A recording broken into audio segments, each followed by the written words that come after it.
अस्सलाम वालेकुम नाज़रीन, प्रोग्राम इकॉनमी इन फोकस के साथ मैं हूं आपका मेज़बान बाकर अब्बास जाफरी। जिस तरह पाकिस्तान 2021 में दाखिल हो रहा है और दुनिया भर के दूसरे ममालिक ये एक्सपेक्ट कर रहे हैं कि ग्लोबल इकोनॉमिक रिकवरी आएगी, तीन अहम सवालात हैं जिनको अब हम डिस्कस करेंगे और पाकिस्तान को उसका क्या फ़ायदा हो सकता है, क्या चैलेंजेस उसके दरमियान आ सकते हैं। इन सवालात के जवाबात में ये हम थोड़ा सा डिस्कस करेंगे। सबसे पहला सवाल ये कि क्या ग्लोबली इकोनॉमिक रिकवरी देने के लिए जो स्टेट बैंक्स ने जो स्टिमुलस अनाउंस किए हैं, जो $5 ट्रिलियन के करीब इकोनॉमी के अंदर डाले गए हैं ग्लोबल स्टेट बैंक्स की जानिब से, जो सेंट्रल बैंक्स हैं, वो क्या बरकरार रहेंगे अगले साल? और उससे जो आने वाली कंजम्पशन ग्रोथ जो हम देख रहे हैं क्वार्टरली ग्रोथ नंबर्स के अंदर जीडीपी में, क्या वो बरकरार रख पाएंगे? If they are able to sustain that, will we see a sustain recovery here, या यहां से हम फिर देखेंगे कि वन ऑफ क्वार्टरली अर्निंग्स में इजाफा होगा, वन ऑफ जीडीपी में इजाफा होगा और दुनिया भर के ममालिक की तरह पाकिस्तान में जीडीपी में एक हॉल्ट आ सकता है। सो पहला इंपॉर्टेंट $1 मिलियन क्वेश्चन जिसको हम जानने की कोशिश करेंगे। दूसरा इंपॉर्टेंट सवाल ये कि अमेरिका और चाइना के दरमियान जो टेक कम ट्रेड वॉर चल रही है, इसका किन ममालिक को फायदा होगा और क्या पाकिस्तान आइडियल सिचुएशन में होगा 2021 में कि फर्दर जो प्रोडक्शन है वो माइग्रेट करके not only from China but दूसरे ममालिक से माइग्रेट करके पाकिस्तान में आएगी? Will this be a net positive for Pakistan in 2021? That's the next important question that we are going to answer. Now, the third important question here कि यहाँ पे क्या पाकिस्तान की जियोपॉलिटिकल सिचुएशन है, इसको देखते हुए क्या इंपॉर्टेंट इवेंट्स हो सकते हैं जिसका पाकिस्तान में एक एक्सोजिनस इंपैक्ट आएगा इकोनॉमी के ऊपर भी और पॉलिटिकल इकोनॉमी के ऊपर भी। तो तीन इंपॉर्टेंट सवाल आते हैं जिनके बारे में हम जानते हैं, इन तीनों के ऊपर डिस्कशन करेंगे और खासतौर पे की जो इकोनॉमिक नंबर्स आए हैं लेटेस्ट, उनके बारे में बात करेंगे। हमारे साथ बहुत ही एस्टीम्ड पैनल ऑफ गेस्ट मौजूद हैं आज प्रोग्राम में। अपने लेफ्ट से तारुफ कराना चाहूंगा। मेरे पास सबसे पहले मिर्जा अख्तियार बेग साहब मौजूद हैं, इंडस्ट्रियलिस्ट हैं, प्रोग्राम्स में आते रहते हैं, अक्सर प्रोग्राम्स में अपनी माहिराना राय हमें बताते भी रहते हैं। उनके साथ मौजूद हैं हसन बख्शी साहब जो कि बिल्डर हैं, फॉर्मर चेयरमैन है आबाद के। बहुत बहुत शुक्रिया सर प्रोग्राम में शामिल होने का। आजकल काफ़ी मीटिंग्स हैं और काफ़ी कंस्ट्रक्शन में एक्टिविटी हैं, तो उसके बारे में थोड़ा जानेंगे। मैं अपने राइट से तारुफ कराना चाहूँगा आसिफ अरसलान सुमरो साहब हैं जो कि MD KSB सिक्योरिटीज़ के, और ख़ास तौर पे इनकी खास बात यह है कि डेटा पे गहरी नज़र रखते हैं और इकोनॉमी को डेटा के थ्रू समझाने में अपनी महारत रखते हैं। बहुत बहुत शुक्रिया प्रोग्राम में शामिल होने का। उनके साथ हमारे साथ मौजूद हैं प्रोफेसर डॉक्टर अतर अहमद जो कि एनालिस्ट हैं, यूनिवर्सिटीज़ भी रन करते हैं और ख़ास तौर पर इंटरनेशनल सप्लाई चेन मैनेजमेंट और ग्लोबल मार्केटिंग में अपनी गहरी नज़र रखते हैं। बहुत बहुत शुक्रिया प्रोग्राम में शामिल होने का। But before we move on, let's just look at some of the key numbers. अगर हमें हमारी प्रोडक्शन टीम दिखा सके कुछ ग्लोबल इकोनॉमिक रिकवरी के नंबर्स, जिसमें अगर हम क्वार्टरली अर्निंग्स को जायजा लें तो हम देखते हैं कि जो दो ममालिक हैं जिनमें क्वार्टरली सितंबर एंडिंग में एक्सपेक्टेशन से ज़्यादा अर्निंग्स आई है या जीडीपी ग्रोथ आई है, वो तो एक टर्की ने अच्छा परफॉर्म किया है सितंबर क्लोजिंग में, और दूसरी तरफ हम देख रहे हैं कि चाइना की एक्सपेक्टेशन भी यही थी और परफॉर्म भी अच्छा किया है। इन दोनों ममालिक को छोड़ के सितंबर क्लोजिंग के अंदर जीडीपी तमाम तर दुनिया के ममालिक की नेगेटिव रही है, ऑल दो एक्सपेक्टेशन से बेहतर रही है, लेकिन अभी भी आप जो ग्लोबल क्राइसिस है उससे निकले नहीं है। तो यहां से मजीद स्टिमुलस जिस तरह यूएस इकोनॉमी में अनाउंस हुआ है इसको देखना होगा, और पाकिस्तान में जो स्टेट बैंक ऑफ पाकिस्तान ने जो मेजर्स लिए हैं इकोनॉमी के अंदर थोड़ा सा फ्लो लाने के लिए, मराद देने के लिए लोन देके, और इकोनॉमी के अंदर जो लिक्विडिटी इंजेक्ट हुई है इसको बरकरार रखना होगा। So next slide if you look at, तो ये ग्लोबल जीडीपी की स्लाइड आप देख रहे हैं जो इस साल अगर कम हुई थी और नेक्स्ट ईयर हम देख रहे हैं कि वो ग्रेजुअली इंक्रीज होने का चांसेस हैं जो कि 4 से 5% हो सकती है। लेकिन ये अनइवन ग्रोथ कहा जा रहा है जिसमें सिर्फ चाइना की ग्रोथ, ये कह रहे हैं कि चाइना की ग्रोथ एक तरफ और दुनिया के दूसरे ममालिक की ग्रोथ एक तरफ रहेगी, तो वहां पे रिकवरी अभी भी स्लो रहेगी। पाकिस्तान किस सेक्शन में आके बैठता है that is yet to be seen. Still we are getting the informal numbers जिसके मुताबिक Pakistan is one of the 3 countries जिनकी जीडीपी ग्रोथ रेट इस साल पॉजिटिव आएगी दुनिया में, और क्या ये सस्टेन कर पाएगी, that's again a important question to ask. So सबसे पहले मैं फ्लोर ओपन करता हूं डिस्कशन के लिए। इफ्तियार साहब आप बताइए कि आपने ग्लोबल आउटलुक देखा, आपने पाकिस्तान का रिस्पांस देखा, what is your first take on that? तो मैं क्विक रिस्पांस लूंगा then will open the answer. देखिए, पहली चीज तो यह है कि fortunately Pakistan is one of those few countries जिसने कोरोना वायरस में, मैं बात नहीं कह रहा, कोरोना वायरस के दौरान रिबाउंस किया है, और हमने बहुत जल्दी अपने एक्सपोर्ट ऑर्डर्स भी रिटेन करें। हमारी सनतें जो है 100%, 90%, 95% कैपेसिटी पे चल रही हैं। फैसलाबाद वगैरह में we have booked till next 4 months. हमें ऑर्डर लेने के लिए हमारे पास अगले 4 महीनों के लिए हम बुक है हमारी। तो टेक्सटाइल में पर्टिकुलरली, और उसमें होम टेक्सटाइल को और नेटवेयर को मैं ज़्यादा एम्फेसाइज करूँगा। तो पाकिस्तान फॉर्चुनेटली उन कंट्रीज में जिसने रिबाउंड किया है। अब इसमें जो चीज़ ज़्यादा इंपॉर्टेंट है हमारे आपके समझने के लिए, इकोनॉमिक इंडिकेटर्स की तो बात ही करेंगे हम बिल्कुल कि हमारा करंट अकाउंट डेफिसिट जो था वो एक बहुत बड़ा कंसर्न था आईएमएफ के लिए भी और हमारे लिए भी। और आईएमएफ में जितनी शराइतें उसमें सबसे ज़्यादा उसका जो जोर था वो हमें करंट अकाउंट डेफिसिट को ब्रिज करने का था, उसको कंटेन करने का था। अल्लाह का शुक्र है पाँचवें कंसेक्टिव मंथ हमें सरप्लस करंट अकाउंट मिला है $477 मिलियन का नवंबर में। और अगर आप टोटल 5 महीने में फिस्कल ईयर में देखें, ये जो पिछले 5 महीने गए, हमें 1.6 बिलियन का सरप्लस मिला है as against 1.7 billion deficit last year. तो ये यू टर्न है। आई थिंक ये की इकोनॉमिक मेजर्स आपने बताए, इसी पे एक फीडबैक लूंगा आपका, एक क्विक टेक आपका लेना चाहूंगा because coming back from a important meeting. जरा हमें बताइए अहवाल के कंस्ट्रक्शन में, खास तौर पे आपने सिंध का सही हाईलाइट किया था कि सिंध में थोड़ा स्लो था, लेकिन ओवरऑल कंस्ट्रक्शन एक्टिविटी इंप्रूव हो रही है, डिस्पैचेस के नंबर्स बहुत बेहतर आ रहे हैं। अभी हम बात करेंगे अरसलान से उस पर। आप जरा क्विक रिस्पॉन्स दीजिए, is the industry moving and will this recovery in large sector manufacturing numbers will it sustain moving forward in 2021? बिस्मिल्लाहिर्रहमानिर्रहीम। देखिए, जो कंस्ट्रक्शन सेक्टर में अब काम हो रहा है वो कभी भी नहीं हुआ था। मतलब मैं किसी ख़ास हुकूमत की बात, पिछले 50 साल में नहीं हुआ था। और इसके बहुत बेहतर नंबर आपको अगले साल में नज़र आएंगे, क्योंकि ये 1.5 साल पॉलिसी मैटर सीधे करने में लग गए। अब आप ये देखिए, जो स्टील वाले हैं वो एक्सपेंशन कर रहे हैं, सीमेंट में 5 फैक्ट्रीज़ को लाइसेंस दिया है, एल्युमिनियम वाले हमारे दोस्त हैं वो एक्सपेंशन कर रहे हैं, टाइल वाले लगा रहे हैं, क्योंकि हर कोई अब ये समझ रहा है कि ये काम चलेगा। पहली बार बैंकों ने फाइनेंस देना शुरू किया, not only to builders and developers, बल्कि फाइनेंस देना शुरू किया एंड अलॉटीज़ को। इसी तरह प्रोसेस ऑफ अप्रूवल पंजाब में बहुत आसान कर दिया गया है, डिजिटल कर दिया गया है, सीडीए इम्प्रूवमेंट की तरफ है, केपीके में भी बहुत आसान कर दिया गया है। सिंध में जी क्वेश्चन मार्क्स हैं, we are not been able to reach that point. Basic काम जो 80% वर्टिकल एक्टिविटी थी पाकिस्तान में, सिंध और सिंध भी कराची की थी। कराची में चंद रीजंस की वजह से we have not been able to get those approvals. अगर ये approvals, would you like to specify those reasons? देखिए, सिंध में जो एक कल्चर है वो अपनी जगह बरकरार है। वो माइंडसेट चेंज करने के लिए भरपूर जोर लगाना पड़ेगा, चाहे वो सिंध हुकूमत को हो, चाहे वो फेडरल हुकूमत को हो। जब तक वो कल्चर नहीं टूटेगा कि आदमी को पैसे भी देने हैं अंडर द टेबल और धक्के भी खाने हैं। सही है। मतलब पैसे तो देने ही हैं। अब कारोबारी आदमी, हर आदमी मेंटली एक्सेप्ट कर चुका है कि पैसे देके ही काम करवा लो यार, इक्वेशन में शामिल है। पर उसमें भी धक्के इतने लगते हैं कि आदमी बोलता है यार ये क्या हो रहा है।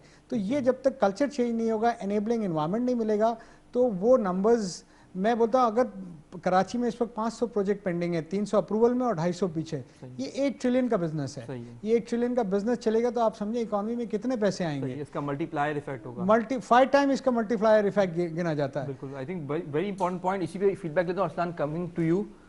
डिस्पैचेस बेहतर हो रहे हैं, इंडस्ट्री का डेटा अच्छा आ रहा है, how do you see, because इसमें क्रिटिक्स आर सेइंग कि यहाँ से चूंकि इकोनॉमी डिक्लाइन के बाद उठी है तो बहुत ज़्यादा जो प्रीवियस नंबर्स थे वो भी रिफ्लेक्ट होना शुरू हो गए, जो चीज़ें कुछ बाइंग रुकी हुई थी वो रिफ्लेक्ट होना शुरू हो गई है।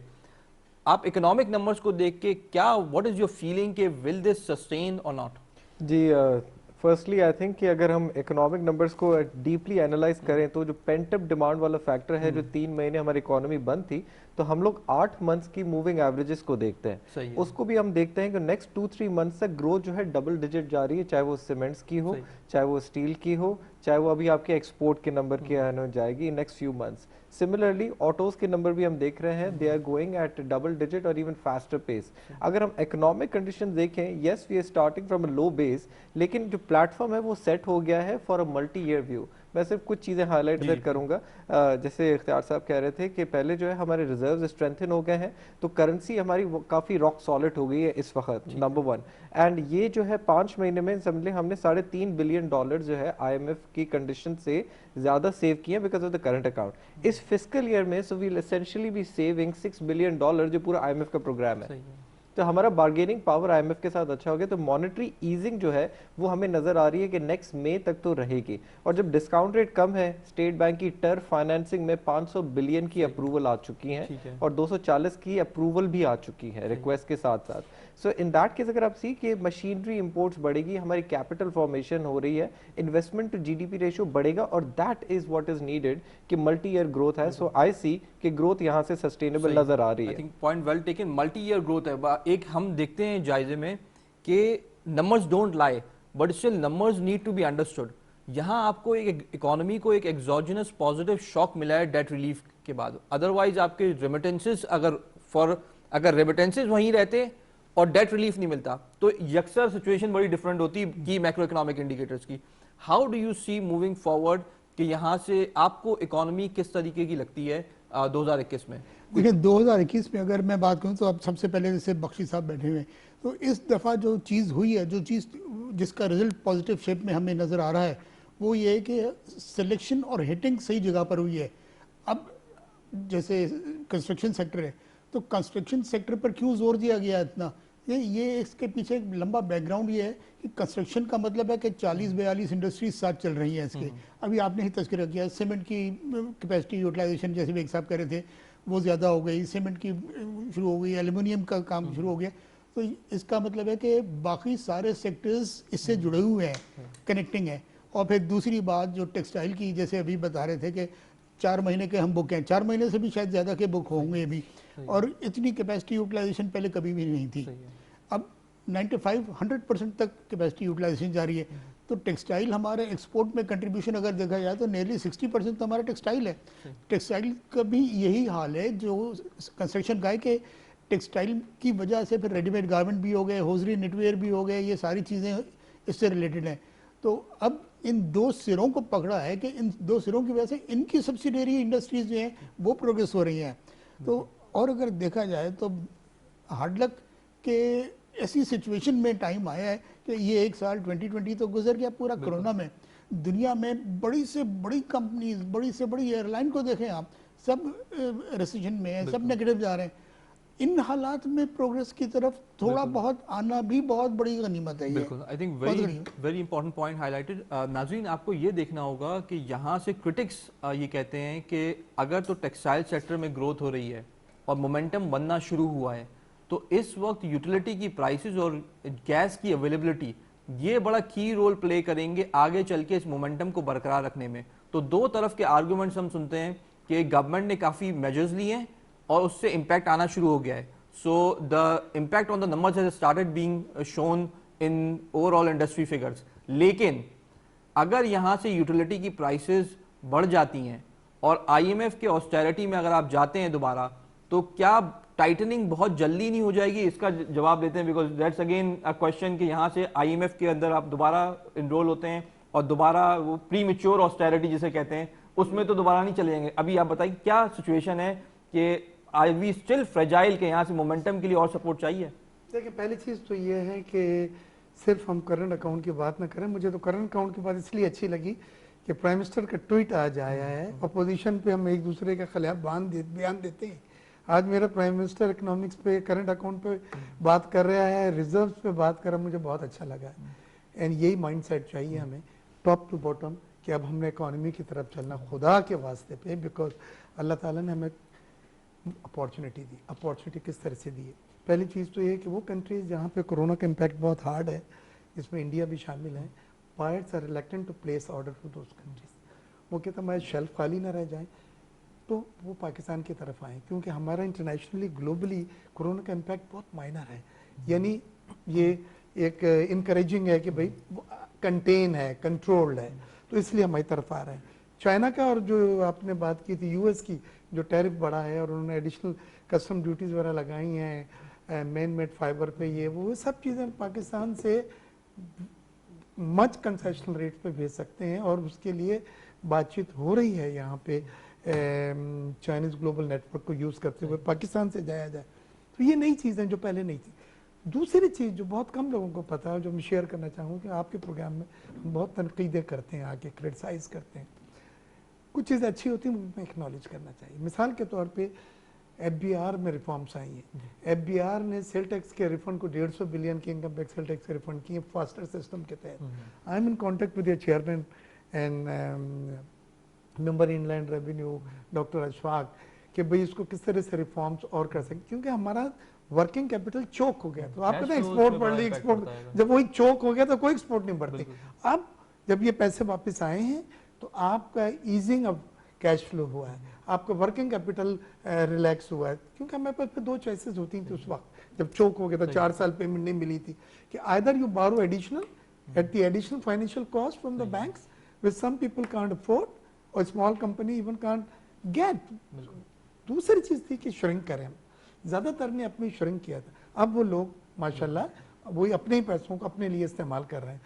मैंने आपको जो चीज बतलाई है, 3 मिलियन से ज्यादा एक्टिव टैक्स पेयर रजिस्टर्ड हुए, 1.8 बिलियन के रिटर्न्स आए, 300,000 ने एक्सटेंशन की रिक्वेस्ट की हुई है एज पर लॉ जो मिल जाएगी। तो कल्चर डिफरेंट हो रहा है, तब्दीली आ रही है कल्चर के अंदर, तब्दीली आ रही है। और मैं समझता हूँ ये FBR को भी क्रेडिट जाता है कि पहले वो डंडे की पॉलिसी लेके कर ली, कुछ नहीं हुआ उनका, ना मार्केटों में छापे मार लिए, लिबर्टी में कुछ नहीं हुआ। अब उन्होंने कहा कि जी कन्विंस और गेट कन्विंस बुनियाद पे हम इनको सपोर्ट करते हुए लेके चलें। मैं एक बात कह के बात खत्म करता हूँ। मेरी डॉक्टर अशफाक साहब से बात हुई, मैंने मुझे सिर्फ एक बात बतला दें, ये पैसे कहाँ से आए? 150 बिलियन आपने दे दिया। जब मैं जाता था प्राइम मिनिस्टर के पास, हफीज शेख के पास, रजाक दाऊद के पास, कहते हैं पैसे ही नहीं, दूसरे जुमले नहीं हम कहने के करते। मैंने कहा आए कहाँ से? ही स्माइल्ड एंड सेड आपके दिए हुए पैसे हैं जो सेल टैक्स में इजाफी आपसे मिले वही हम आपको दे रहे हैं। तो ये है नियत, ये है माइंडसेट और रिफॉर्म्स हैं जो चीजें बदली हैं। वही की पॉइंट हाईलाइट। और जी मैं इसी के ऊपर अपडेट लेना चाहूंगा। Again I will stick to my question कि यहाँ से ये रिकवरी कन्वर्ट होगी ग्रोथ में अगर तो आप ऑस्टेरिटी में जाते हैं IMF में, NFIMF डिमांड्स के यहाँ से यूटिलिटी की प्राइसेस बढ़ानी है आपको, और जो पावर सेक्टर के अंदर जो सर्कुलर डेट है उसकी रेजोल्यूशन के लिए कुछ पोर्शन इससे लिया जाए। How fragile are you in the industry right now, because it's a very critical time. एक क्वार्टर अच्छा गुजर गया, 2 क्वार्टर अच्छे गुजर गए, how fragile are you right now? मैं ये समझता हूँ कि आइडियली हमें IMF के प्रोग्राम से कुछ टाइम का और एग्जेम्पशन लेना चाहिए। देखिए ये हकीकत है, ये जो हर चीज़ एक्टिव नज़र आ रही है, लोग इन्वेस्टमेंट कर रहे हैं, बैंक पैसे दे रहे हैं, हर चीज़ बेहतर नज़र आ रही है।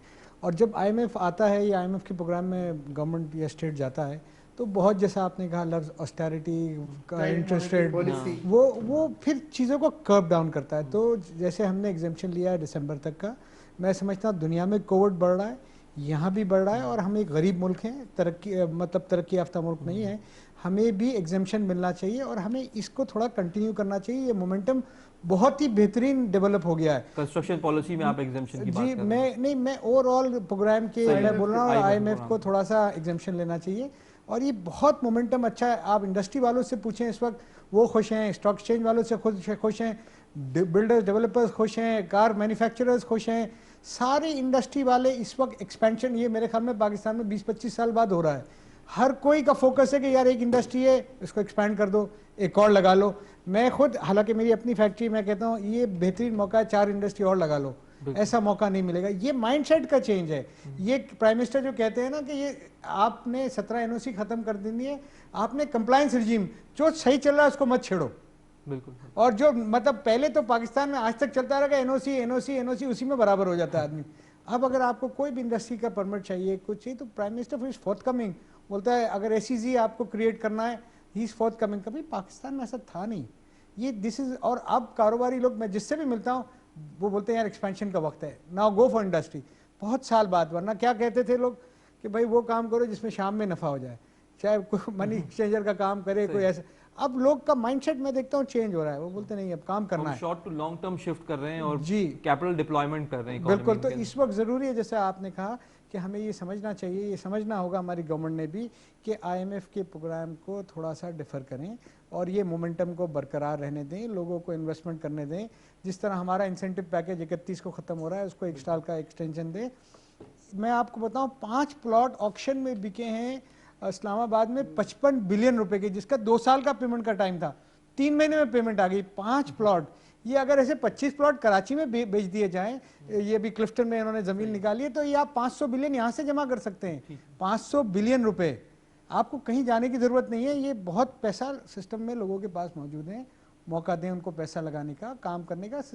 सिस्टम में आएंगे तो टैक्स भी मिलेगा। बिल्कुल सही। आई थिंक बहुत इंपॉर्टेंट पॉइंट हाईलाइट किया। अरसलान, लुक, IMF से ज़्यादा कुशन का हमारे पास गुंजाइश तो नहीं है, as you know with the negotiations. कुछ चीज़ें तो एग्री करनी पड़ेंगी आपको यहाँ पे। In your perspective, how fragile are we? Because again industry is hinting towards that factor कि थोड़े से फ्रेजाइल है यहाँ पे। क्या 9% इंटरेस्ट रेट और 9% इन्फ्लेशन के साथ भी हम ये रिकवरी कर सकते हैं? That's again a question for you. जी बिल्कुल, मेरा ख्याल है जब तक इंटरेस्ट रेट सिंगल डिजिट्स रहेंगे तो इंडस्ट्रीज थोड़ा वो पैनिक इतनी सिचुएशन में नहीं जाएंगे, लेकिन प्रोवाइडेड उनको एक शॉर्ट ट्रेजेक्ट्री नजर आए कि अगले 2 साल तक नॉमिनल डेप्रिसिएशन होगी और इंटरेस्ट रेट सिंगल डिजिट्स में ही रहेंगे, तो मेरे ख्याल से ग्रोथ का जो सेकंड लेग है वो कंटिन्यू होती रहेगी। हमने बात की काफी गुफ्तगू IMF के ऊपर। देखें, कुछ चीजें जो IMF कह रहा है वो हमारी अपनी जरूरत है। फॉर इंस्टेंस सर्कुलर डेट, अब उसमें 1 ट्रिलियन का इजाफा हो चुका है इस गवर्नमेंट के अंदर भी। उसका एक ही तरीका है, सबसे पहले शॉर्ट टर्म तरीका आपको प्राइसेस बढ़ानी पड़ेंगी, लेकिन जो रियल लॉन्ग टर्म तरीका है, जो आपको इनएफिशिएंसीज है, थेफ्ट है, ट्रांसमिशन लॉसेस है, उसको आपको कर्टेल करना है परमानेंटली। अब उसमें जब तक आप provincial government, local government, district level governments को आप रिस्क और रिवॉर्ड इंसेंटिव ना देंगे कि भाई आपके एरिया की अगर चोरी कम हुई है तो ये जो बचत हुई है हम आपके एरिया के अंदर ही उसको री इन्वेस्ट करेंगे, और सबको एक जैसे प्राइवेट सेक्टर में कल्चर होता है कि आप उसको पावर सेक्टर की इनएफिशिएंसीज को कंट्रोल करने के लिए आपको इंसेंटिवाइज करना पड़ेगा मैनेजमेंट को, चाहे वो पावर और गैस हो। नंबर 1। नंबर 2, आई थिंक बहुत इंपॉर्टेंट है इस वक्त हमारे लिए टैक्स जो है वाइडन करना, स्पेशली जो डायरेक्ट टैक्स है। ठीक है, मैं आपको 2 एग्जांपल देता चलूं। एक तो ये कि हमने मोबाइल फोन की टेक्नोलॉजी DIRBS की वजह से अब जो स्मगलिंग खत्म हो गई, तो government is collecting 50 billion rupees every year. ये show short and rising. Secondly, Afghan transit से आपके जो है काफी हद तक जो स्मगलिंग खत्म हो गई है, another 50 billion. These are green shoots, ये लो हैंगिंग फ्रूट्स हैं। 100 अरब रुपए अगर FPR टैक्स कलेक्टर अपनी एफिशिएंसी से कर सकता है इंक्रीज, तो आप ये देखें जो सैलरीड क्लास है, जो इंडस्ट्रियलिस्ट हैं, जो कॉर्पोरेट्स है, व्हाई शुड दे पे 35% टैक्स? मैं आपको एक एग्जांपल दूं, इंडिया के अंदर और ममालिक के अंदर इस वक्त कॉर्पोरेट टैक्स जो है लिस्टेड कंपनीज जो स्टॉक्स में आती हैं वैसे भी वो 20s में कर दिया है, because everybody wants to be comparative.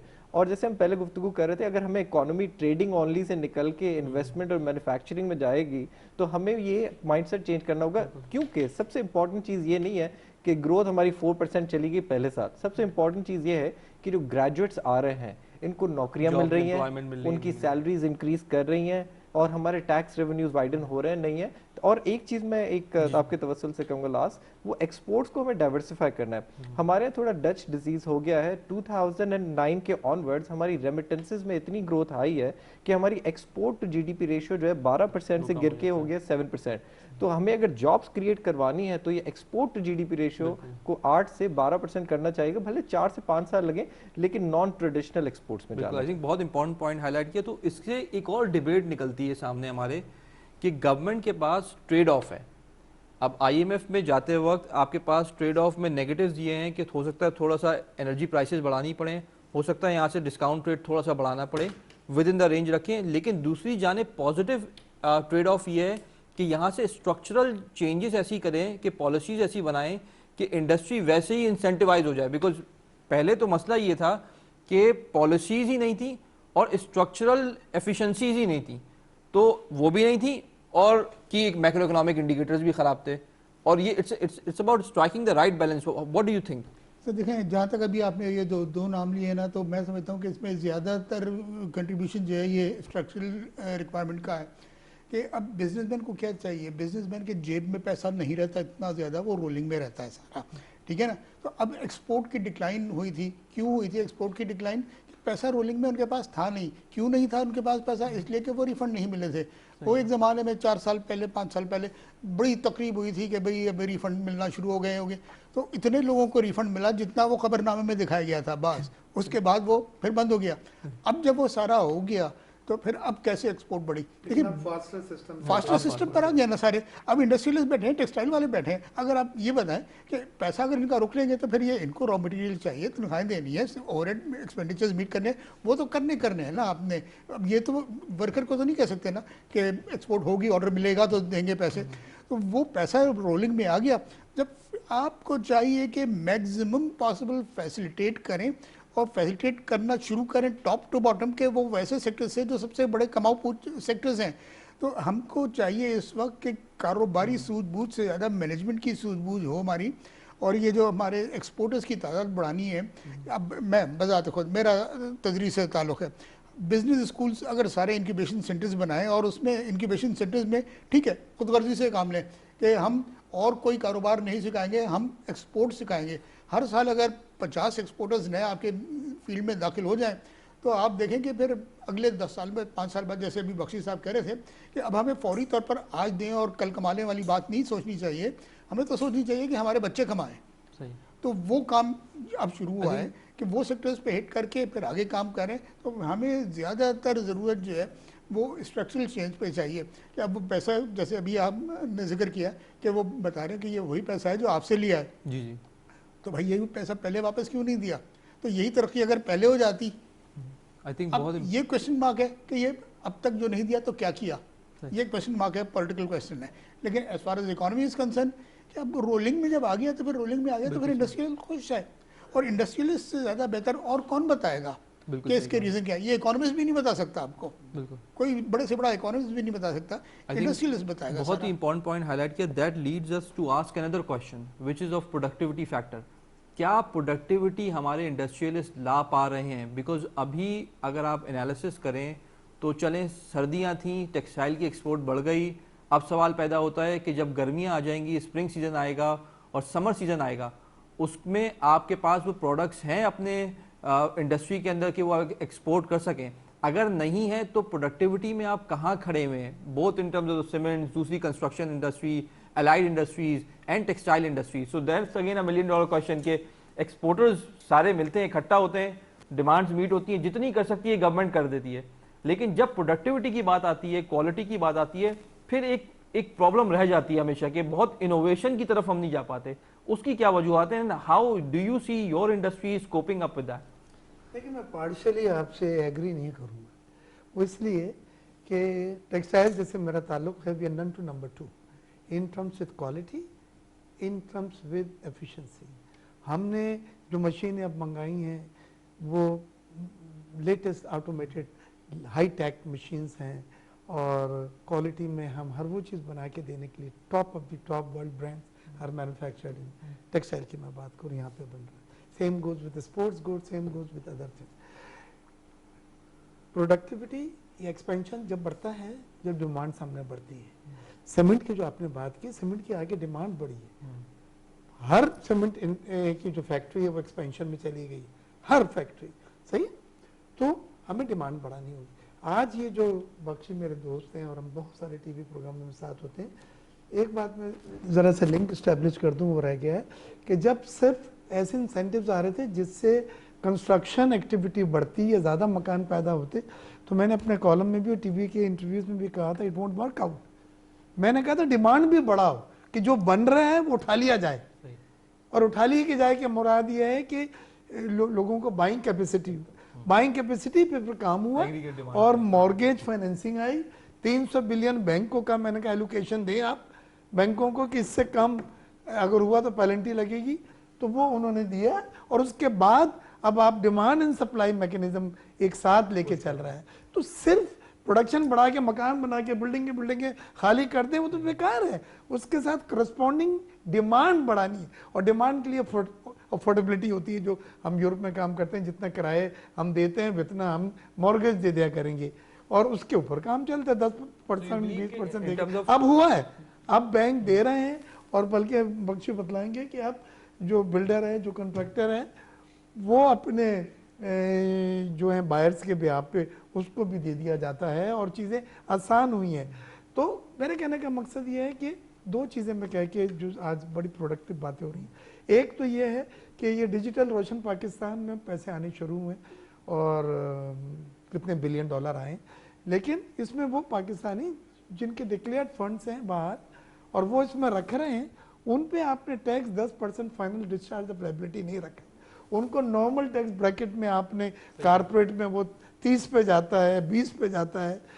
आपको भी रिजर्व, आपको फॉरेन करेंसी चाहिए, प्लीज उसको भी आई थिंक बहुत 10% पे आप रखें। सो यू बिलीव के प्रोडक्टिविटी टर्म्स में we are at par in terms of the regional competition? मैं ये कह रहा हूँ कि हम जी टेक्सटाइल में कम से कम मैं कह सकता हूँ कि इस वक्त हम you are doing good. 100% optimum production में, डेनम में हम 100% ऑप्टिमम प्रोडक्शन पे काम कर रहे हैं। इस कोरोना कोविड-19 में ये जुमला कहना बड़ा अजीब सा लगता है, but that's bare fact. Cement की प्रोडक्टिविटी, बिकॉज सीमेंट प्लेयर्स भी दो तरीके के प्लेयर्स थे, एक वो प्लेयर्स जिन्होंने कॉस्ट साइड पे एफिशिएंसीज लेकर आए और उनकी प्रॉफिटेबिलिटी मुश्किल हालात में भी निस्बतन बेहतर रही, और बहुत सारे सीमेंट प्लेयर्स डाइवर्सिफाई भी कर गए अपनी इनकम में। सीमेंट सेक्टर की प्रोडक्टिविटी आप कैसी समझते हैं, because you know better than us? देखिए, मैं ये समझता हूँ कि जैसे बेग साहब ने कहा बिल्कुल सही है, ये सेकंड जनरेशन ऑफ बिजनेसमैन है। अब हमारे यहाँ क्वालिटी के इतने कोई इश्यूज किसी चीज़ में नहीं है, बेहतरीन मशीन ला रहे हैं, लगा रहे हैं, वहाँ के लोग आके उनको ऑपरेट करने दे रहे हैं, बहुत अच्छा काम, बहुत बेहतर हो गया है। एक बहुत बड़ा फ़र्क मैं समझता हूँ, और बहुत आसान, जिसको लो हैंगिंग फ्रूट जो कहते हैं, अगर इन्होंने बीच में जिस तरह स्मगलिंग पे काबू कर लिया था, तो इंपोर्ट सब्स्टिट्यूशन इस कदर बड़ी तादाद में होने लगा, लोग मैन्युफैक्चरिंग करने लगे, क्योंकि देखिए 22 करोड़ की आबादी है यहाँ पर, यहीं से माल जाता है अफगानिस्तान भी। तो अगर हमने ये इस बॉर्डर्स को कंट्रोल कर लिया, तो आप समझें कि जो इंडस्ट्री लगने की पेस आज है उससे डबल हो जाएगी। क्योंकि मैं आपको एक बहुत छोटे से आइटम की मिसाल दूँ, वेल्डिंग रॉड जो पाकिस्तान में हर फैक्ट्री में लगता है, वेल्डिंग रॉड पाकिस्तान में फर्ज करें मैं बन रहा था 4,000 टन, और बाहर से स्मगल हो रहा था 8,000 टन। इन्होंने स्मगलिंग की तो रोकी, तो यकीन माने लोग इतने, हर आदमी अब एक्सपेंशन की तरफ जा रहा है, एक्सटेंशन की तरफ जा रहा है, क्योंकि बहुत बड़ी डिमांड इस मुल्क की बॉर्डर्स के थ्रू इलीगली मीट हो रही है।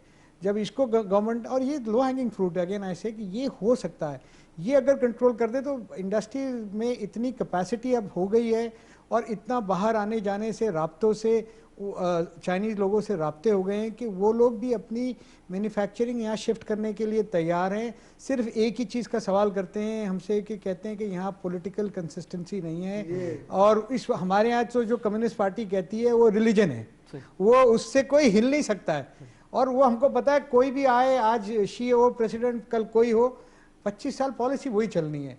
हमारे यहाँ वही सिर्फ डर रहे हैं, इसलिए वो वियतनाम की तरफ देखते हैं, वो दूसरी, ये एक बहुत बड़ा एवेन्यू है, ये बहुत बड़ी गुंजाइश है। हम सबको बैठ के इस पर बात करनी चाहिए, और पॉलिटिकल पार्टियों को समझाना चाहिए कि सियासत अपनी जगह, बिजनेस इकोनॉमी अपनी जगह, वो चलनी चाहिए। बहुत ही की पॉइंट हाईलाइट किया अरसलान। लुक, हर कोई इशारा कर रहा है कि यहाँ पे सिर्फ यूटिलिटी की कीमतें आप मुनासिब कर लें, उसके बाद सिर्फ स्ट्रक्चरल इश्यूज रिजॉल्व कर लें, करप्शन सिस्टम से ख़त्म कर दें, स्मगलिंग ख़त्म कर दें, तो इस इकोनॉमी के अंदर इंट्रिंसिकली इतनी डिमांड है, एग्रीगेट डिमांड, कि आप यहाँ से 4 से 5% जीडीपी ग्रोथ रेट वैसे ही लेके जा सकते हैं।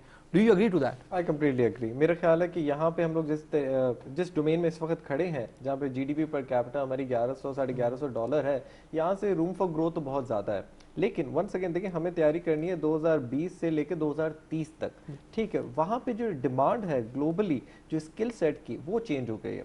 देखिए, अभी हम लोग अगर ये कह रहे हैं कि हम लोग जो है लोएस्ट हमारी लेबर कॉस्ट है, तो it's to be honest nothing to be proud of, ठीक है, बिकॉज गरीब आदमी जो है उसकी सैलरी जो है बिल्कुल कम है, स्किल लेवल कम है तो सैलरी भी कम होगी। एग्जैक्टली। तो दुनिया में जो कॉन्सेप्ट चल रहा है वो चल रहा है के शेप रिकवरी का, कि अमीर आदमी अमीर हो रहा है, गरीब आदमी गरीब हो रहा है। तो जो नीचे वाला केक का जो किंक है उसको हमें रिवर्स करना है। अब मैस लेवल पे हमें एक नई इंडस्ट्रीज लगानी है जो कंपटीशन हो। मैं आपको एग्जांपल देता चलूं काफ़ी व्यूअर्स के लिए, कि ग्लोबली अगर आपने टेक्नोलॉजी में कोई अच्छी डिग्रीज की हुई है, स्किल सेट है, तो आपको पर आवर $40 to $50 मिलता है।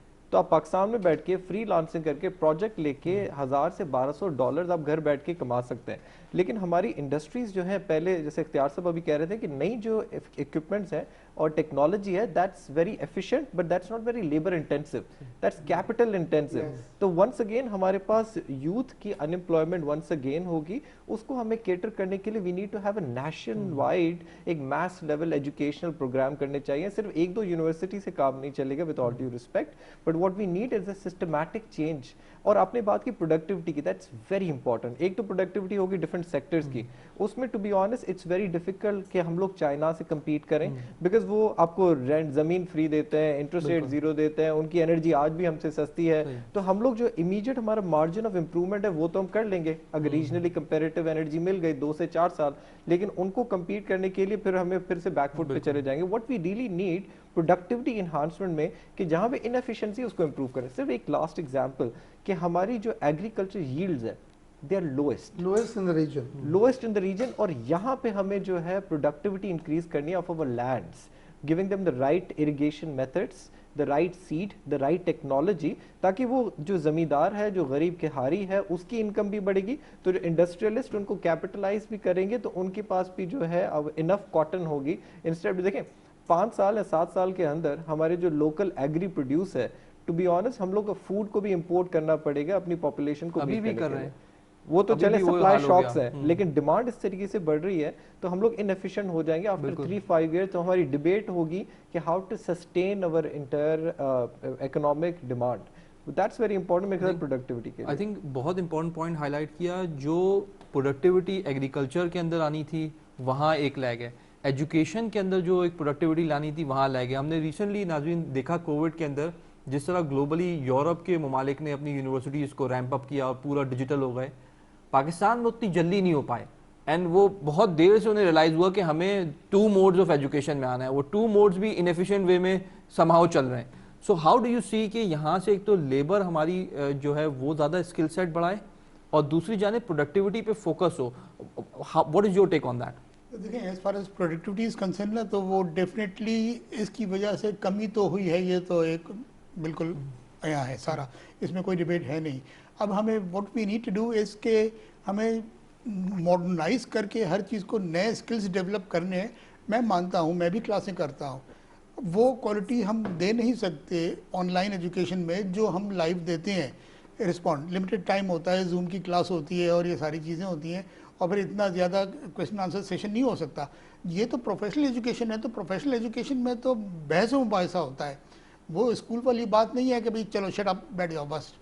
यहाँ पर तो वो भी हमसे बात करेगा, तो वो मौके नहीं मिल रहे ऑनलाइन में। तो डेफिनेटली इंशाल्लाह ताला ठीक है, अगर आज है तो कल को दुरुस्त भी हो जाएगा ये, तो हमारा भी इंशाल्लाह बैक टू नॉर्मल हो जाएंगे हम। बिजनेस एजुकेशन में we need to revamp our education system also.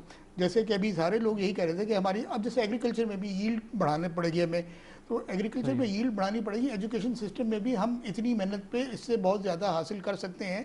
हम ये अननेसेसरी सब्जेक्ट्स की तरफ और unnecessary number of subjects 48 courses का ग्रेजुएशन ये ना करें। बच्चा बैचलर्स करता है, मास्टर्स करता है, by the time he gets the degree he forgets the courses, the name of the courses. जी बिल्कुल, मतलब ये हाल हो। देखिए 48 सब्जेक्ट्स का ग्रेजुएशन, मैं समझता हूँ कि मुझे भी 28 साल हो गए पढ़ाते हुए, कि ये it is not at all necessary. अरे भाई जो फील्ड हो गई आपकी उसमें आप बजाय इसके कि ज्यादा से पढ़ें, कम पढ़कर हम ज्यादा उस पर लें हम। पॉइंट वेल टेकन नाज़रीन, हम we are coming to the conclusion of the show. आप लोग अपने ग्रोथ के फोरकास्ट हमें बताइएगा, इन्फ्लेशन के और इंटरेस्ट रेट के, व्हाट यू बिलीव इन 2021 में how much GDP growth rate do you expect? देखिए इन टर्म्स ऑफ परसेंटेज तो नहीं, बहरहाल ग्रोथ रेट हमारी एज ऑफ नाउ जितनी है, ये भी अल्लाह का शुक्र है कि we are heading towards betterment, और बहुत बेहतर होता अगर कि ये सिचुएशन नहीं होती। तो ये सिचुएशन पे हम किसी को ब्लेम दे नहीं सकते। हम बाकी फील के यहाँ पे फिर भी मुनासिब है गिवन द फैक्ट कि इतनी ज्यादा एक्सोजेनस शॉक इकोनॉमी को लगे। जी ठीक है, वो शॉक नहीं, दुनिया भर में तो नेगेटिव जा रही है ना। बिल्कुल, बिल्कुल। हम अगर बहुत ज्यादा पॉजिटिव नहीं गए तो एटलीस्ट नेगेटिव नहीं गए, मैं समझता हूँ कि this is also one of बिल्कुल हम वही बैलेंस अचीवमेंट। अरसलान आपका? जी मेरे ख्याल से आई थिंक इस फिस्कल ईयर की GDP growth somewhere in the range of 2 to 2.5% होगी। इन्फ्लेशन एक्सपेक्टेशन 7 to 8% जो स्टेट बैंक की भी रीजनेबल फोरकास्ट है, और इंटरेस्ट रेट आई सी के by June we might see we probably see 150 bips hike, तो मतलब 8.5% हो जाएगा। Got it. सो इख्तियार साहब आप? I am very close to Arsalan. My GDP forecast is about 2.5. Inflation तो वो प्रोजेक्शंस हैं 7 और 8 की, but it is still better, single digit है, so I am very happy.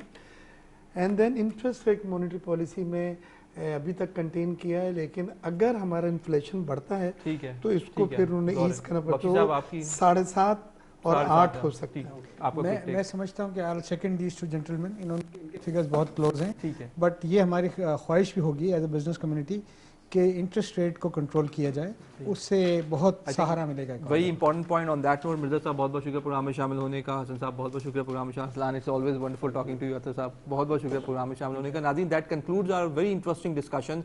GDP growth rate again 2 to 2.5%, everybody agrees to that, and then inflation 7 to 8% what they are expecting, and interest rate again 100 to 150 basis points का इजाफा हो सकता है। ये incorporate कर दिया, IMF में जाना इन्होंने ऑलरेडी, उसके जाने के बाद हम ये देख सकते हैं। So that concludes our discussion. इसके साथ ही हमारे प्रोग्राम का वक्त खत्म हो जाता है। अपने मेज़बान बाकर अब्बास जाफरी को इजाज़त दीजिए। अल्लाह हाफिज़।